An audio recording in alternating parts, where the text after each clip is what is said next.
Hello bachcho, let's see that the question first. Rays diverge from a point source of wavefront that is cylindrical, plane, spherical, cubical. So यहाँ पर हमसे क्या बोल रहा है कि जो भी रे डाइवर्ज होती है किसी भी पॉइंट सोर्स से, सो उसके द्वारा बनाया गया जो वेवफ्रंट होता है उसका शेप क्या होता है। तो देखिए ये तो बहुत ही सिंपल सा क्वेश्चन है जिसका आंसर हो जाता है डायरेक्टली स्फेरिकल। अब कैसे, तो चलिए हम देख लेते हैं सोल्यूशन से। But before of it, let's talk about the key concept which we are going to use here for this question.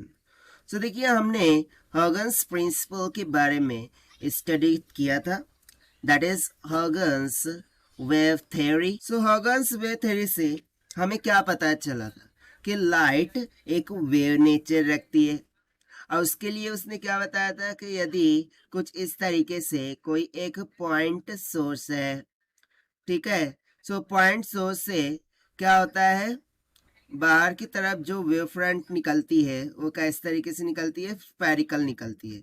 अब स्फेरिकली क्यों निकलती है, तो उसने यहाँ पर बता भी दिया था कि ये जो भी वेव फ्रंट होंगी, जैसे कि सोर्स के पास जो भी वेव फ्रंट होंगी उस पर जितने भी पार्टिकल्स हैं वो अपने आप में क्या करते हैं, डिस्टर्बेंस करते हैं इस तरीके से, राइट। वो अपने आप में क्या करने लगते हैं, इस तरीके से डिस्टर्बेंस करने लगते हैं, और फिर जब हम इन सरफेसेस को मिला देते हैं तो हमें न्यू डिस्टर्बेंस मिल जाता है।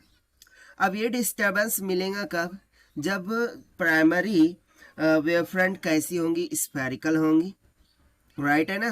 तो इसीलिए हमें हॉगन्स वेव थ्योरी से क्या पता चला कि जो सोर्स से बाहर निकलने वाली ये जो वेव फ्रंट होती है, ठीक है, सोर्स से बाहर की तरफ निकलने वाली जो वेव फ्रंट होती है वो कैसी होती है, स्फेरिकल होती है। That is nothing but the spherical one, ठीक है ना।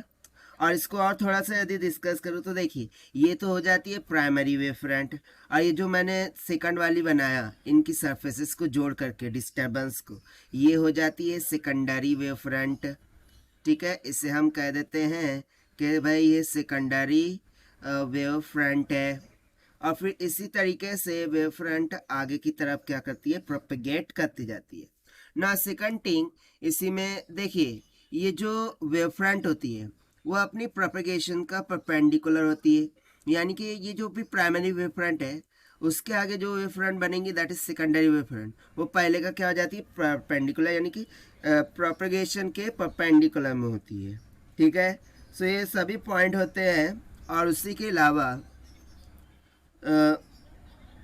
यहाँ पर ये जितने भी पॉइंट मैंने ड्रॉ किए जो कि डिस्टर्ब्स कर रहे हैं, ठीक है, जो भी डिस्टर्बेंस कर रहे हैं, इनका जो फेज है वो सेम होना चाहिए, ठीक है। इसकी रिक्वायरमेंट क्या आती है, आर इन सेम फेज।